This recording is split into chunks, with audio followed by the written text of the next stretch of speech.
they showed the tapes. Yes, those tapes. The ones whispered about in blog comments and leaked messages. The courtroom dimmed as the footage rolled. Explicit, graphic, unforgettable. One juror covered her mouth. Another closed his eyes. Some couldn't sit still. The kind of silence that falls when truth starts to scream. And right there, behind the defense table, Diddy didn't flinch. No gasp, no glance away, just a man watching the empire he built with platinum hits and velvet promises shake under the weight of receipts. Real, recorded, and raw. This isn't about music anymore. This isn't a bad boy moment or a tabloid detour. This is about control, power, what people with influence get away with, and what they no longer can. A dismissed juror replaced by someone who changed the color of the room. A defense strategy that grows more silent by the day. A prosecution team inching closer to a legacy-shaking finale. We are now deep into week 6, and the masks are off. No one is safe from the truth, not even Sean Diddy Combs. And if you think this story ends in court, you're not paying attention, because what's happening inside that courtroom is just a mirror, a reflection of bigger questions about justice, race, fame, and the ugly cost of silence when the cameras aren't rolling. And on this episode of Life Points with Ronda, we're breaking it all the way down.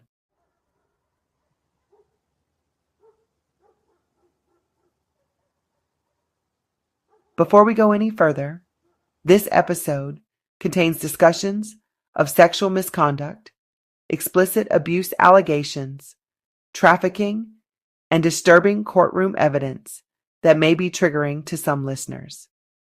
If you are sensitive to topics involving assault, exploitation, or graphic legal testimony, please proceed with caution or skip this episode altogether. This content is for mature audiences only. Listener discretion is strongly advised.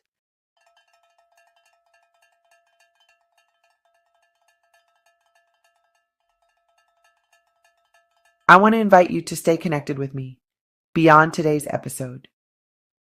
If this kind of deep, unfiltered truth-telling matters to you, make sure you're subscribed to Life Points with Ronda on all your favorite streaming platforms. Tap in with me on YouTube at Life Points with Ronda. Follow the podcast directly at lifepointswithronda.com and find me across social media, Instagram, Facebook, TikTok, and Patreon under the same name, Life Points with Ronda. If you want early access to unfiltered episodes, bonus breakdowns, and real behind-the-scenes commentary that I won't post anywhere else, join my Patreon family. We're building something sacred, and you're invited.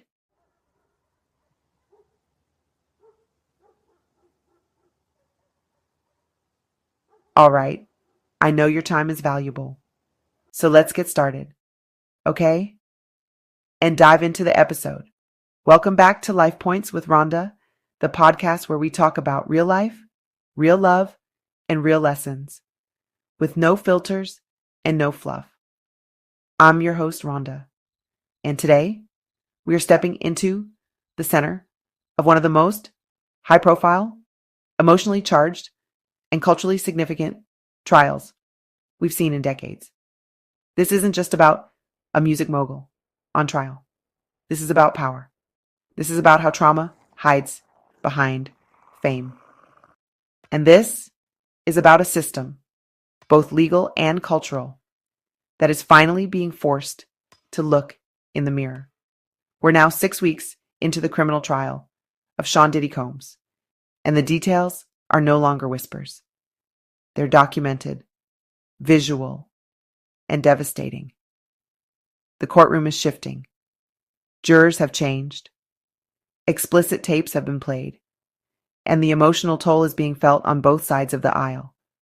For the survivors who've been voiceless for years. For the industry insiders who stayed silent. For the fans still questioning what's real and what's sensationalized, this moment is bigger than any headline.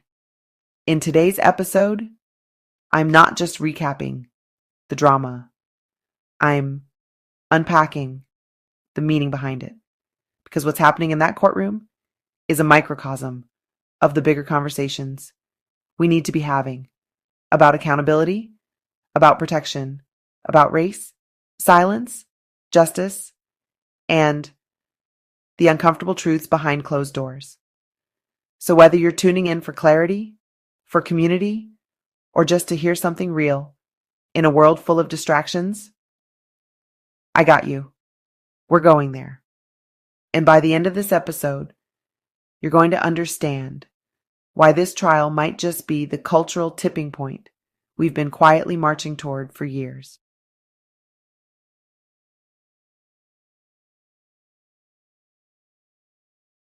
The energy in the courtroom shifted the moment the footage began.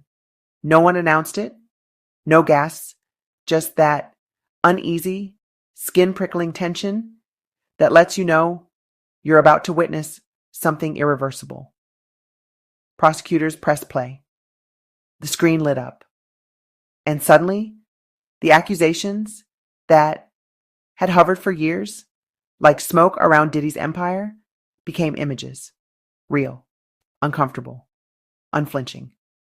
According to sources inside the room, the videos, described as recordings of what were referred to as freak-offs, were explicit, intense, and disturbing. These weren't grainy clips left open for interpretation. They were clear. And they matched the descriptions that accusers like Cassie Ventura and Jane had previously given in sworn statements. These weren't just salacious. They were corroborating. One juror reportedly looked down, avoiding the screen entirely. Another visibly tensed, crossing their arms and shifting in their seat. A few jurors whispered to one another. A woman in the gallery was seen dabbing her eyes with a tissue. These weren't the reactions of people watching fiction. They were watching what many are calling the receipts behind the headlines. What happens when unchecked power is documented in real time. And while all of that was happening, Diddy sat still, calm, no outburst, no whisper to his lawyers, just a quiet watchfulness, like a man who has either prepared for this moment or dissociated from it entirely. The courtroom was full of people, but it felt like a tomb, silent, heavy, and irreversible. Let's be clear, this isn't about kink. It's not about consensual adult entertainment or what happens between consenting adults in private spaces. The disturbing detail that prosecutors have emphasized, and what these tapes now visually confirm, is that coercion, intimidation, and emotional control were central themes. There are moments, according to observers, where participants in the footage do not appear joyful, empowered, or even fully present. And that's where the line between private behavior and public accountability gets ripped wide open. These tapes are now official evidence. Not just allegations, not gossip, but something the jury has to sit with, go home after, and attempt to process. And the question we all have to ask, what do you do when the proof is staring back at you in full color in front of 12 strangers with no rewind button for anyone involved? This wasn't just a dramatic moment in court. It was a spiritual one. A moment where truth could no longer be escaped by status. Where image bowed down to reality. Where the echo of those who said, "No one will ever believe me," found a sliver of vindication. But the trial doesn't end there, and neither does this episode.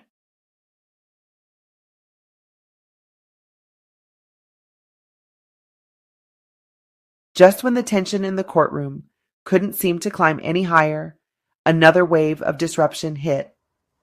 This time, not from the prosecution or the defense, but from the very foundation of the justice system itself, the jury. One of the original jurors, a black man, was dismissed from the trial after inconsistencies were found in his residency documentation. On paper, it was a procedural decision. But in the context of this case, in this moment, it carried much deeper implications. Let's be honest about something many people are too uncomfortable to say out loud. Who sits on a jury matters. It matters in cases involving power, money, race, and gender. It matters when the accused is a wealthy black man. It matters when the victims are women, many of them women of color. And it matters in a trial like this, where image is everything and public perception can turn a courtroom into a stage. The moment that black male juror was replaced by a white one, murmurs stirred in the hallway. Diddy's legal team wasted no time filing formal objections and signaling that this move could warrant a mistrial. They're not just making a legal play, they're speaking to something much older, something coded into the fabric of American justice. The belief that black defendants can't receive true fairness in a room that doesn't reflect them. But here's where the conversation becomes layered. Because while Diddy's team is raising concerns about racial bias against him, others are questioning whether the racial composition of the jury is being manipulated to provoke sympathy, to sway perception, or worse, to prepare the ground for an appeal. Some see it as strategy. Others see it as manipulation. And in the middle of it, all sit 12 people. Some black, some white. Some who may never have imagined they'd be handed a front row seat to the unraveling of a cultural icon. This trial isn't happening in a vacuum. It's unfolding in a country where justice has historically looked different depending on your skin tone, your income, and your access to influence. And that's what makes this juror swap so charged. Because whether you believe Diddy is guilty or innocent, whether you side with the survivors or suspect a takedown, what's happening with the jury reminds us all that justice doesn't just come from the evidence. It comes from the people chosen to interpret it. And in this case, the shift from a black juror to a white one wasn't just a logistical adjustment, it was a psychic shift. A reminder that even in a courtroom, representation is never neutral.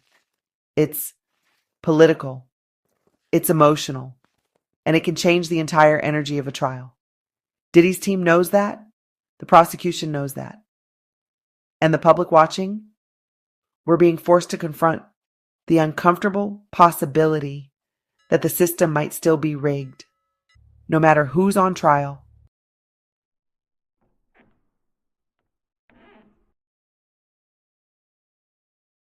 There's a heavy kind of silence that's different from restraint. It's not the silence of wisdom. It's the silence that creeps in when words would only make the truth worse. That's the kind of silence Sean Diddy Combs has been holding. From day one of this trial, many wondered if he would take the stand. Stand in his truth, defend his legacy, push back against what he's repeatedly called lies and extortion. But now, as the prosecution begins to rest its case, and the defense prepares their response, reports suggest that Diddy likely will not testify at all. And the courtroom is taking note. To some legal experts, this is standard strategy. In criminal cases, a defendant is never required to testify. It's often safer to let the burden of proof rest solely on the prosecution's shoulders. That's law 101. Let the accusers talk. Let the tapes play. Let the courtroom saturate in scandal, and then calmly argue that none of it meets the threshold of guilt beyond a reasonable doubt. But this isn't a typical case. This is a man who built his entire empire on voice, on being seen, being heard, being larger than life. A man who gave us can't stop, won't stop, who lived by the mantra of visibility and dominance. So to watch him sit in utter silence as graphic testimony unfolds, as video evidence rolls, and as survivors speak directly to what they say he did, it's jarring. To his supporters, that silence is noble. He's staying calm. He's staying classy. He's not giving them the reaction they want. That's what the streets are saying. That's what some blogs are spinning. And from a PR standpoint, it's an easy frame. But for the survivors, the silence feels like another layer of erasure. Another reminder of the countless times their voices were dismissed while his was amplified. For them, every moment he chooses not to speak is a moment they have to relive what they claim happened, alone, again, in front of strangers. And for the jury, the silence could go either way. Some might see it as discipline. Others might see it as deflection. The absence of testimony leaves the narrative entirely in the prosecution's hands, meaning that if their case is strong, his silence becomes thunderous. It also signals something deeper, a shift, because for years, Diddy's voice was the loudest in the room. But now, the silence is louder. His entire team, lawyers, consultants, publicists, are moving with calculated stillness, hoping the courtroom storm will pass if they don't fan the flames. But silence won't protect him from perception. And perception is what's crumbling. Every day that Diddy chooses not to testify, not to clarify, not to confront, he risks being shaped by other people's stories. And that's what makes this silence so potent. It's not the calm before the storm. It is the storm. And the question now is whether this is a defense in control or an empire in free fall.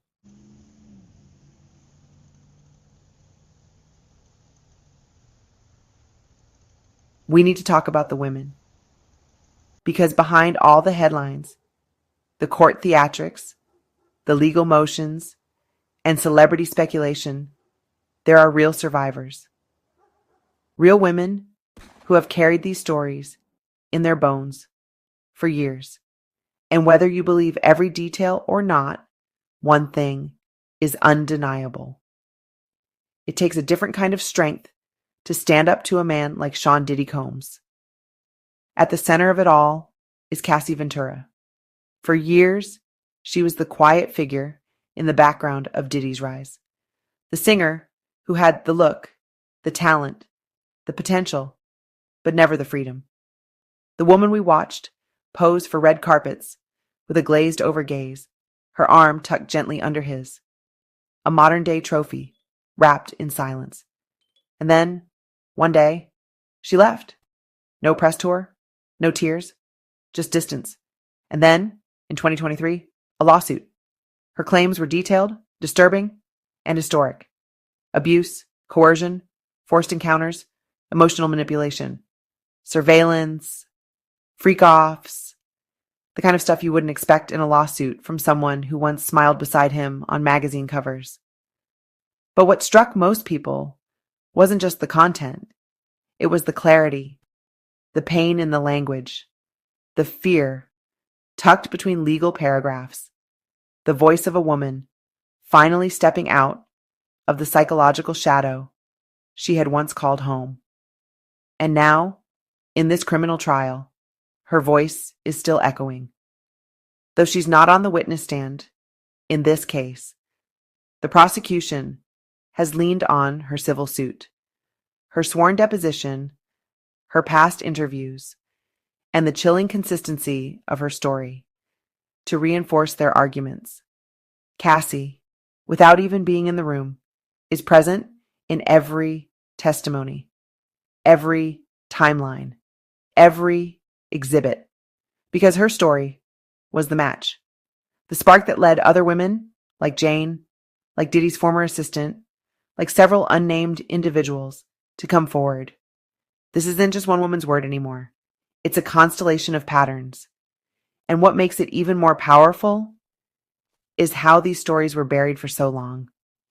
Hidden in NDAs, coded in whispered industry gossip, protected by wealth, intimidation, and a culture that's been conditioned to protect powerful men at all costs. For every story we hear now, there are likely dozens still unspoken, because fear doesn't vanish just because someone else finds the courage to speak. That's what makes these unseen witnesses so important. Some are watching from afar. Some are listening to this very episode, still weighing whether their voice deserves space in this world. To them, I say this: you're not alone, you're not crazy, and you don't have to be famous to be believed. This trial isn't just about Diddy, it's about you. About every person who's ever been silenced, gaslit, controlled, or made to question their own reality. And yes, the courtroom has rules. The justice system has limits. But the truth? It doesn't. Cassie's absence from the courtroom doesn't weaken the case. It strengthens the symbolism. Because she's not sitting in the victim's seat. She's out in the world, living, reclaiming, healing. And that image, a Black woman choosing herself after years of survival, is a revolution all on its own. In this episode, and in this moment, we remember the names they tried to bury. We honor the voices they once tried to silence. And we say, unapologetically, we see you.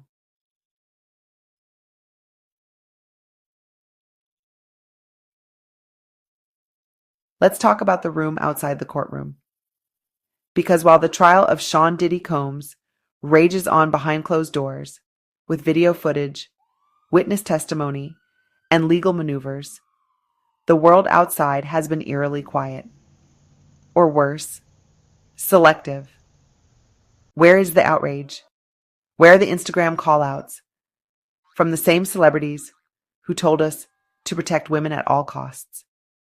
Where are the op-eds, the reposted statements, the solidarity circles? When it was Harvey Weinstein, the industry couldn't move fast enough. When it was R. Kelly, social media exploded with Mute R. Kelly campaigns, Netflix docuseries, and think pieces for days. But now, with Diddy, arguably one of the most powerful Black men in entertainment history, we're hearing crickets, or whispers, or worse, deflection. Let's be honest. Some people are scared. Scared to pick a side. Scared to be wrong. Scared that showing support to survivors might somehow paint them as traitors to Black success. And that fear is dangerous. Because silence, especially from those with influence, doesn't create neutrality. It creates complicity. It allows harmful behavior to hide behind legacy. And it sends a message to survivors that their pain is only valid when it's convenient or marketable. Even more painful is the way the public itself has reacted, split, as always, down lines of loyalty and trauma projection. Some fans are still riding hard for Diddy, calling the accusers liars, industry plants, or opportunists. They say, why now? Where's the proof? That's just how the industry works. And in saying that, they remind us of just how normalized abuse has become when wrapped in fame, fashion, and platinum plaques. Others are cautiously watching, unsure of how to feel. And honestly, that's real. When someone you admired is accused of horrific acts, it creates a grief nobody talks about. You grieve the version of them you believed in, the image you held, the songs that held you together. It's okay to be conflicted, but it's not okay to stay silent. And then there are the survivors, the ones who know exactly what this trial feels like, who see their own experiences reflected in every testimony, who remember what it was like to be disbelieved, to be shamed, to be blamed. For them, this trial isn't just legal, it's emotional warfare. But let's be clear about one thing. Selective outrage is a form of protection. It shields abusers, it punishes survivors, and it tells the world that some people are more worthy of justice than others. When Kanye says something offensive, the brands pull out in hours. When Doja Cat posts the wrong meme, she's trending in seconds. But when multiple women accuse a billionaire of trafficking, abuse, and emotional manipulation over 2 decades, suddenly everyone needs more information. That double standard isn't just disappointing, it's dangerous. Because it tells young girls and boys watching this unfold that power still protects people more than truth does. And for the Black community, this conversation cuts even deeper. We're rightfully cautious about how the justice system handles our people. We've seen too many brothers railroaded by bias, assumption, and over-policing. But we also have to hold space for the truth. Being a Black man does not make you immune from accountability. And supporting survivors, even when the accused is one of our own, is not betrayal. It's integrity. We can hold two truths at once, that the system is flawed and that some of our legends might be deeply flawed too. And if we're going to build a future where real healing happens, we've got to learn how to stop protecting legacies at the expense of lives.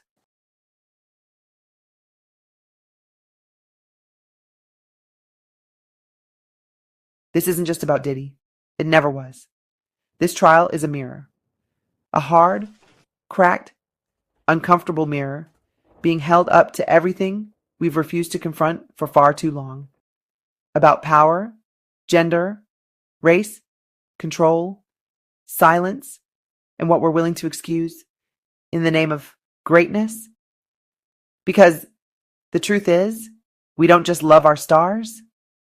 We worship them. We make gods out of humans.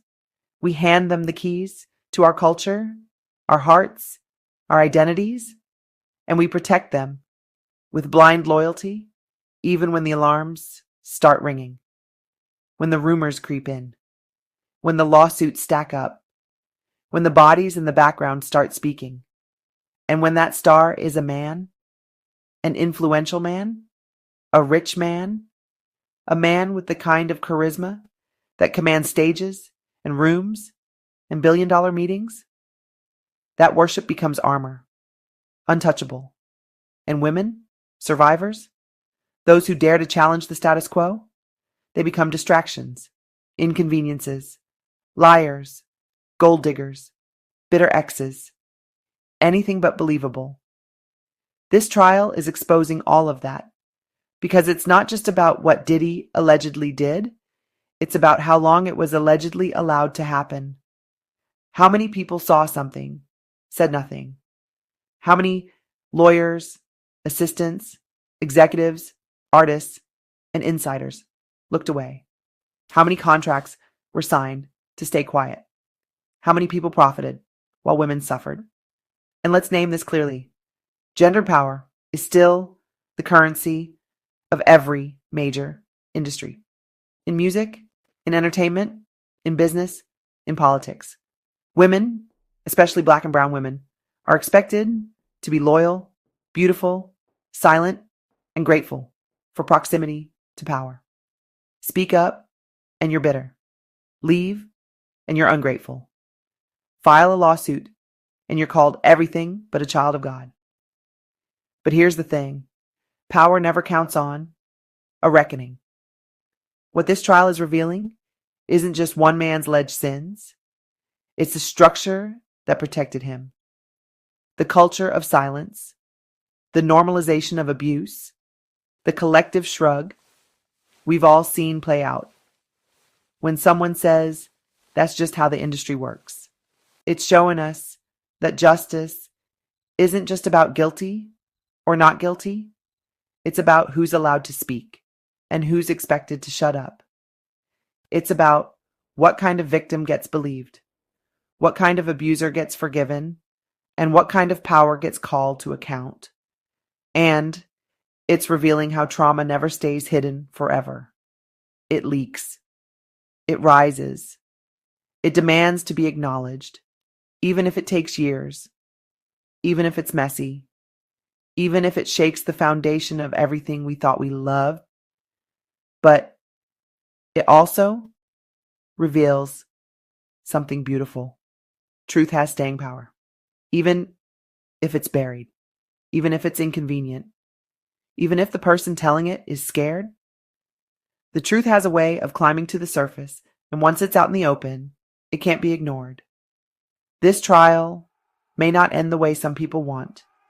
It may not give us a perfect resolution, but it's doing something bigger. It's pulling the curtain back. It's forcing a conversation. And if we're brave enough to stay in it, we might just start building a world where power doesn't come at the cost of someone else's humanity.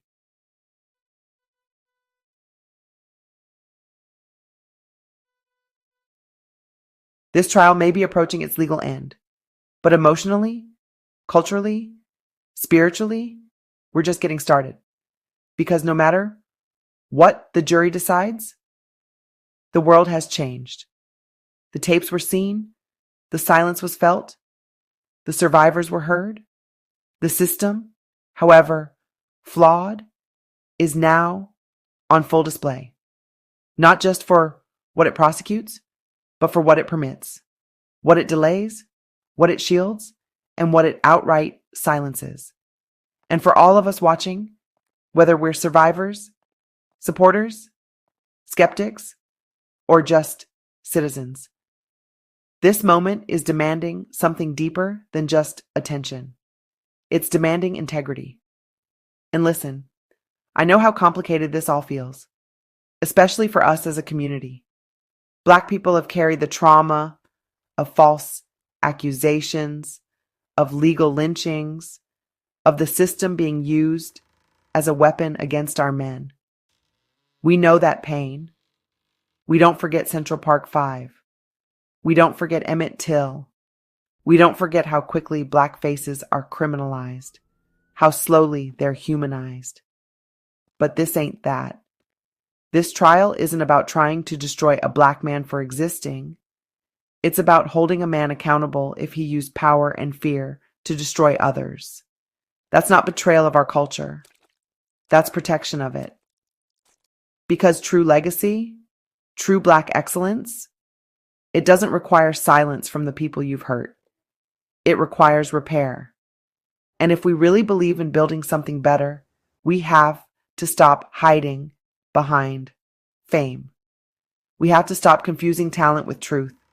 We have to stop treating survivors like footnotes in someone else's redemption arc.